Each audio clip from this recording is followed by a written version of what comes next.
Hello, let's take a very quick look at the Punnett Square practice that you are working on for this evening. This is independent practice.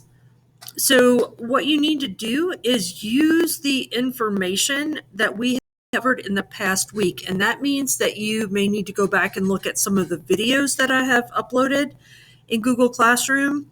It means that you may need to go back and look at the Sesame Street Genetics activity, the Sesame Street Genetics Punnett Square practice. It may mean you need to look at your bell ringers or your vocabulary. So there are all kinds of places where you're going to have to go to find some of this information. But this is independent work that looks at what we've been doing in class this week. In class today, we did go through how to do this first problem, either through the model that I had on the board of the rats or the mice and the black and the brown, or through actually going through this very first problem.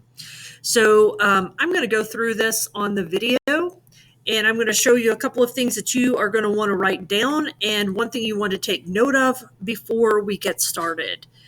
So the first thing is that this chart tells you all that you need to know about the letters to use to show which trait is dominant and which trait is recessive. So your dominant traits are here, and I've shown you a letter to use. So I would use P for the flower color, so capital P for the dominant and the lowercase p for the recessive. Plant height, capital T for the dominant, lowercase t for the recessive. Same way we've been doing this. So that's one thing that I want you to take note of, how to do the dominant traits, how to do the recessive traits in terms of what letter to use. The second thing that I want to draw your attention to is this.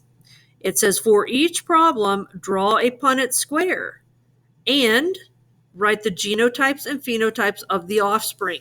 And this is something that I noticed as I was walking around that many of you were not doing, and I think you just didn't read the instructions. So let's take a look at what number 1 tells us to do. It says to predict the genotypic and phenotypic outcome, or in other words, predict what genotypes and phenotypes the offspring will have when you cross 2 heterozygous tall pea plants. So heterozygous is a word that we have talked about multiple times. You should be able to go back to Sesame Street Genetics and find where you put this note in. So heterozygous here would be tall, hetero meaning different. So heterozygous tall pea plants, we're crossing 2 of them. So that's what we would be crossing. You can write that in if you want, just so you have it. Then we would draw the Punnett square. And again, if you like to draw the extra boxes in, you can. I do not. So I just write these letters on the sides. This one could be here at the top.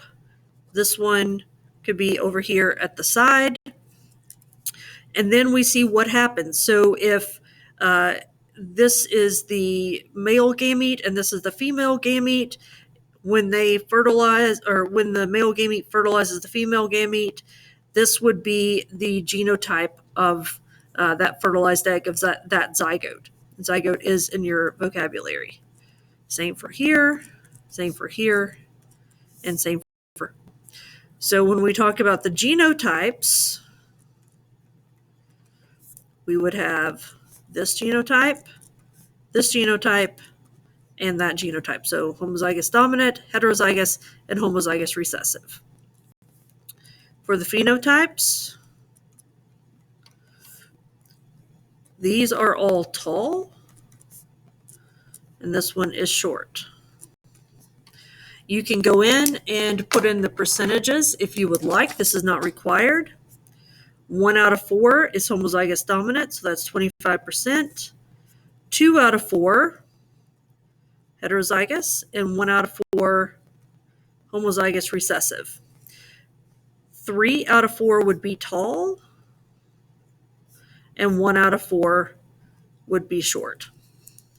So this is the information that you need for most of these. The first 3 go through pea plants, and then you can flip over onto the back and you've got, I think, 2 more pea plants. And then from 6 through 9, there are various other scenarios for you to work on and try to figure out. Again, for all of these, you're going to be working through a Punnett Square.